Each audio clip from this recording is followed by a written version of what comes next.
Hello friends, welcome to this video. In this session I'll teach you how to design a counterfort type retaining wall. Let us see the question first. Here we have the question: design a counterfort type retaining wall with the given data. Height of the wall above the general or existing ground level, it is 5.50 meters. That is, the height of the retaining material above the existing ground level is 5.5 meters. That is the requirement. Okay. SPC of the soil is given 160 kilonewton per meter square. Angle of repose of the soil, that is phi, is 30 degree. Weight of the soil is 16,000 newton per meter cube or 16 kilonewton per meter cube. Spacing of the counterforts, they have given 3 meters center to center. We can use M20 grade of concrete and Fe415 grade of steel. Now coming to the design part, solution. Here we have the depth of the foundation. It is given by Rankine's formula. It is P by W or gamma into Cp square or Ka square. This is nothing but 1 minus sin phi upon 1 plus sin phi square. Substitute this value. P is nothing but SPC of the soil, 16 kilonewton per meter square, and W density is 16,000 newtons. Cp turns out to be 1 by 3.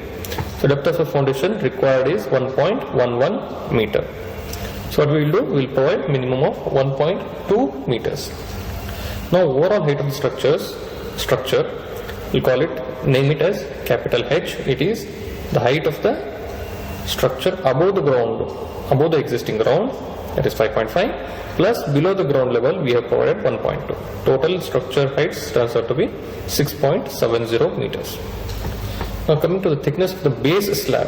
Base slab required minimum thickness of 20 into L into H. L is 3 meters, that is spacing of the counterforts.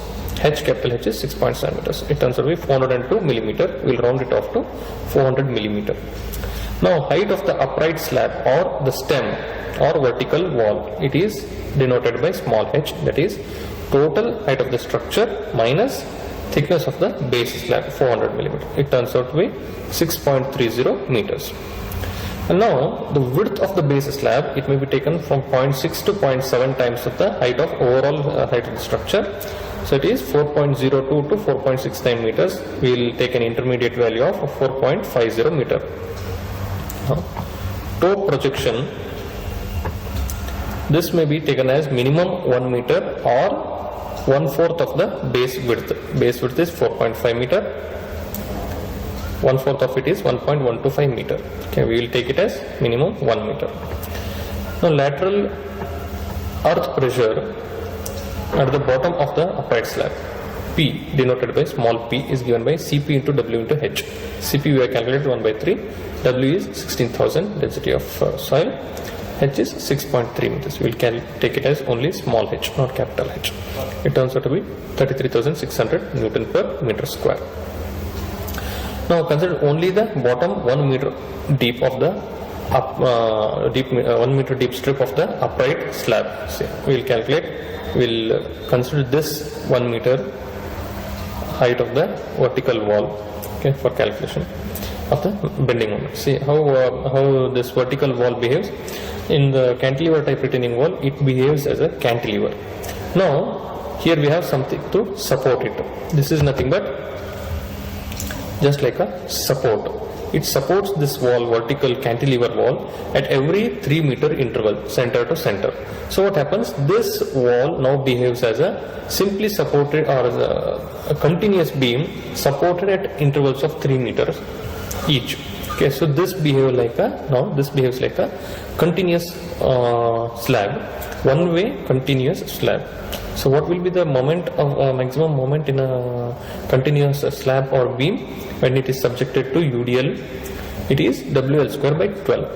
Okay, where W is the intensity of loading, W kilonewton per meter running meter. Okay, here we have soil pressure, lateral pressure, that is, we assume this soil is trying to push it horizontally leftwards. Okay, this is the soil, retained soil. It is trying to push it horizontally leftwards. So the intensity will be P in terms of W, in place of W. So moment will be given by WL square by 12. PL square by 12. P we have calculated it here. Okay, substitute this value. L is nothing but the spacing of the counterforts. It is 3 meters. So moment turns out to be 25,200 Newton meter. Now multiply it with 1.5 to get ultimate moment. It becomes 37,800 Newton meter. Now what should be the depth of this slab? It is given by this equation. Mu is equal to 0.138 FCK BD square. FCK we know, we have used 20 Newton per meter square, or M20 grade of concrete. B is nothing but 1000 for running this one for continuous wall. B is 1000 breadth. D we have to calculate. Okay. If you substitute all these values, D turns up to be 117 millimeter. That is small d, effective depth.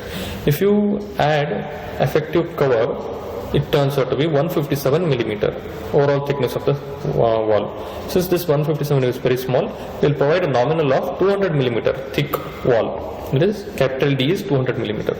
So subtract effective cover from this one. Small d turns out to be 160 millimeter. Keep this in mind. Okay, 160 millimeter effective depth.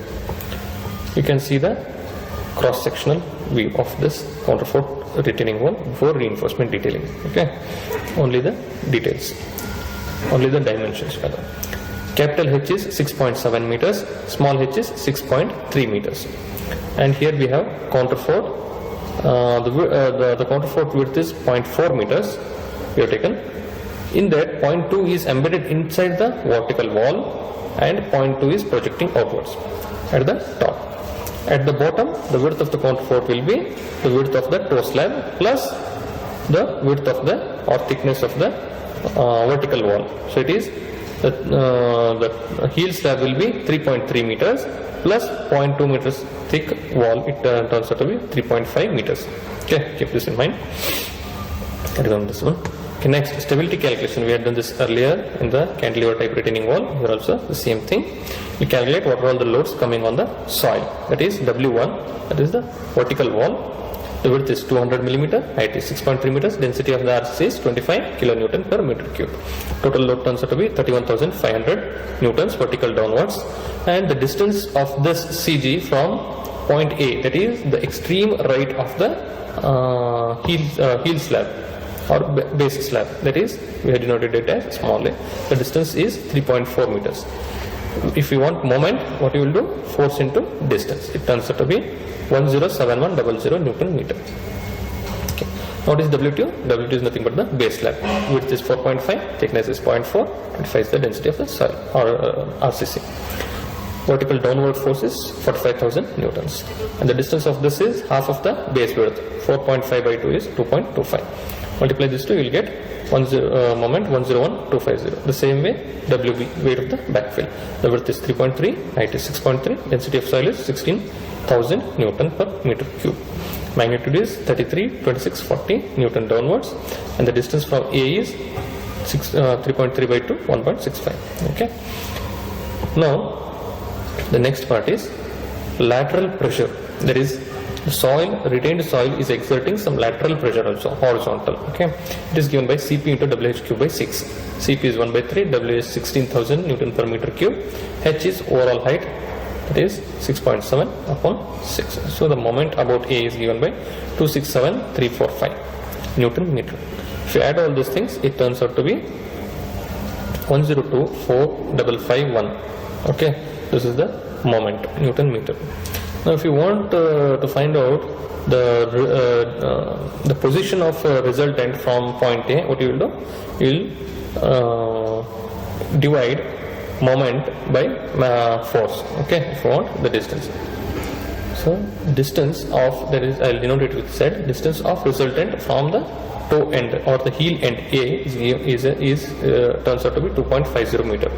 Okay, now eccentricity, that is the distance between the midpoint of the structure and the resultant, that is Z minus B by 2. Z is 2.5, B by 2 is half of 4.5, that is 2.25. Eccentricity turns out to be 0.25 meters, that is 250 millimeter. This should be less than 1/6 of the base width. So 1/6 of the base width is 750 millimeter. Hence 250 is less than 750, it is safe against overturning. Now the pressure intensity is at the bottom of the structure, that is on the soil. It is given by this equation, P is equal to W by B into 1 plus or minus 6E upon B. W we know, we have calculated it from here, that is the total vertical downward force. B is 4.5, E is 0.25, we have calculated it here. So the P, if you add plus sign over here, it turns maximum pressure. If you substitute minus sign over here, P turns out to be minimum. That is P maximum is 121,225 Newton per meter square, and P minimum is 60613 Newton per millimeter square. That is what we have plotted it over here. The minimum will be near the heel end and the maximum will be at the toe end. Okay, and now if you want the intermediate values, that is the pressure intensities at the bottom of B and C, you can do the interpolation. Okay, now coming to the design of the upright slab or vertical wall or the stem, you can call that. So maximum bending moment it will be at the bottom. We have calculated mu as 37,800 Newton meter. Okay. Effective depth we have provided as 160 millimeter. Substitute these two values, mu by bd square turns out to be 1.476.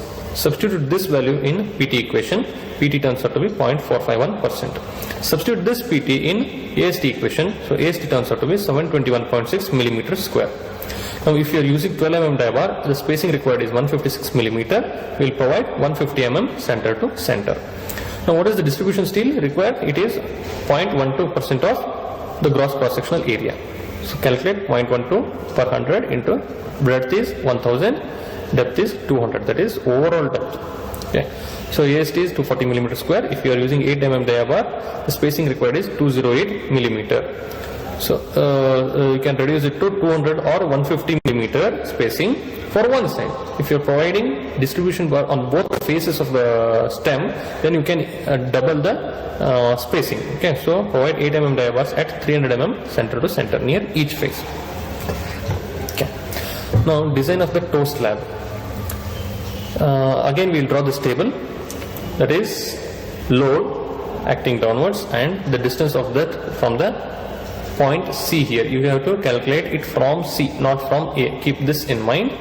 Okay. Now calculate the upward pressure from the soil. The area is in the form of trapezoid. We will divide it to rectangle and triangle. The area of the rectangle is given by breadth into height or length into breadth. So the breadth is 1 meter. The thickness, or that is nothing but the pressure intensity, is 107755. Okay, the area turns out to be 107755 vertical downwards newtons. Okay, and this is next, the area is triangle, that is half into base into height. Base is always 1 meter here because the toe width is 1 meter. The difference in the pressure intensity is 13,470. Calculate, solve this one equation. It turns out to be 6735 newtons downwards. The distance is, since it is a triangle, the distance of the CG from the base, this one apex is 2 by 3. So into length, that length is nothing but 1 meter. So 2 by 3. Okay. Calculate, multiply these two, force into distance, you will get moment. Now this is acting downward, and this self weight, the pressure is acting upwards, and next the self weight is acting downwards. What is the self weight? Is nothing but the volume into density. Volume is given by 1 into 4, that is breadth into thickness into density of concrete, 25 kilo Newton per meter cube. So magnitude force downward is 10,000 newtons, and the distance from C is half of the base width for a triangle. It is 1 by 2 into 1, it is 0.5. So now here you have to subtract 5,000 from 58,367. So the bending moment is 53,367 net bending moment. Multiply it with 1.5, you will get mu factored bending moment. We have effective depth of 340 mm. Why? Because here we are designing for base slab. Okay, so base slab thickness is 400 millimeter. Deduct effective cover 60 mm. So the effective depth of the base slab turns out to be 340 mm. Okay, substitute these values. Mu by bd square turns out to be 0.692. Now substitute this value in PT equation. So PT turns out to be 0.2%. You can provide this one. So if you are using 0.2%, AST turns out to be 680 millimeter square. If you're using 12 mm dia bars, the spacing required is 160 millimeter. You can provide 160 millimeter center to center. And now coming to the distribution bar, it is nothing but 0.12% of the gross cross sectional area. AST turns out to 480 millimeter square. Use 8 mm dia bar at 200 mm center to center on each face. Now coming to the heel slab, here also you have to draw the same table.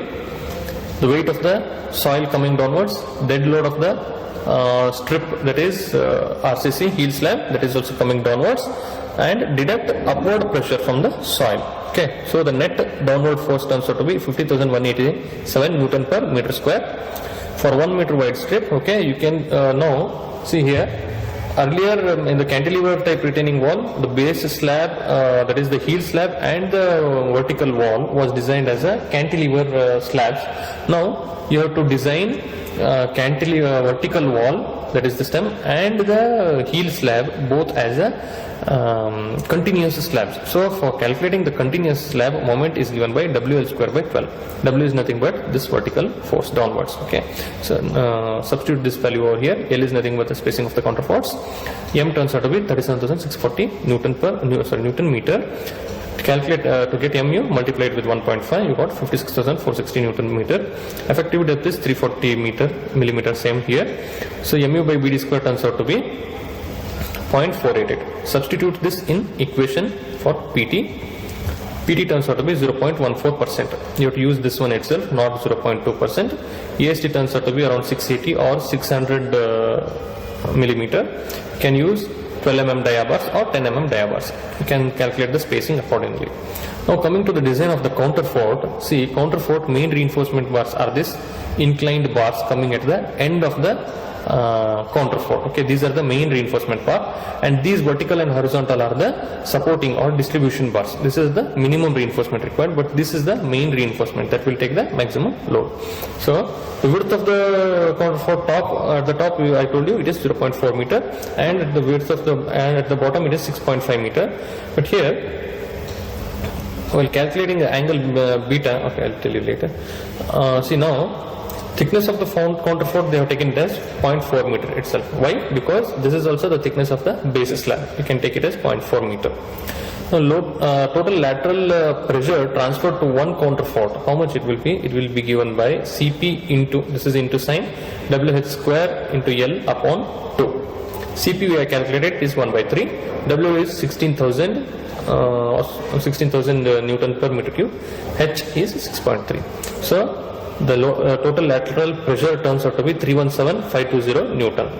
Okay, so the maximum bending moment it is given by this pressure into 1/3 of the height. Why? Because where it is acting, since this is in the form of a triangle, the intensity at the top is 0 and it is maximum at the bottom. So the CG will be at 1/3 from the base. So the height is 6.3, 1/3 of 6.3 into this pressure. Moment turns out to be 666,792 Newton meter. So multiply it with 1.5, you will get factored moment. Now, overall width of the counterfort at the base, this also I explained it to you. This turns out to be 3500 millimeter. Effective depth is 3500 minus 60, that is effective cover. So effective depth is 3440 millimeter.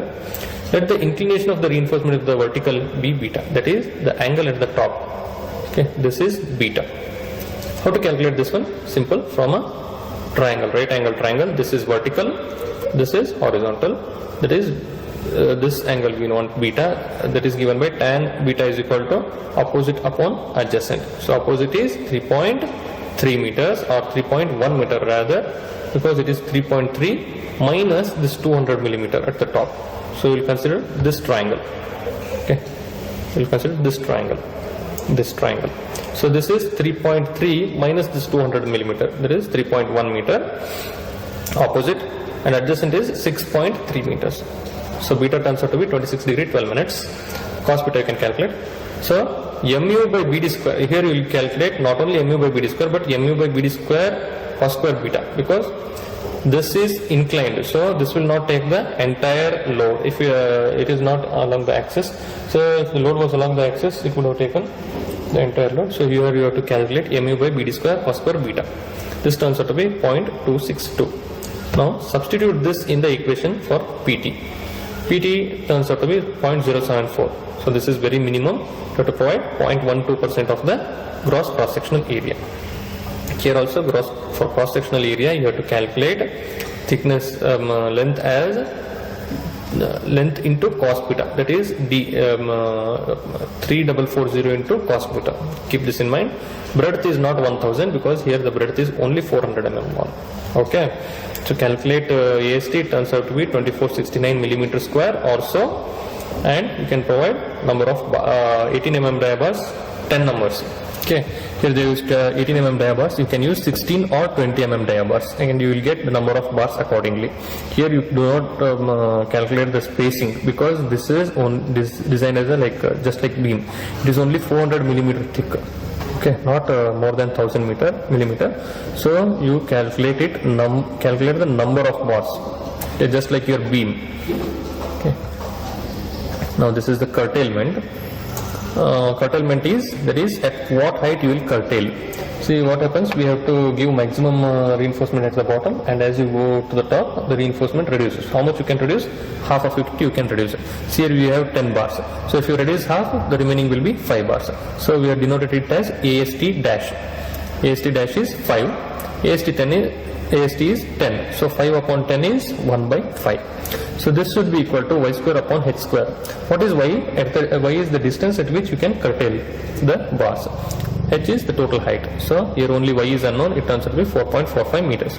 That is 4.4 meter from the top. So this concludes your design of the counterfort type retaining wall. Okay. Now here you have the reinforcement detailing. You can see this reinforcement detailing. Okay. Thank you.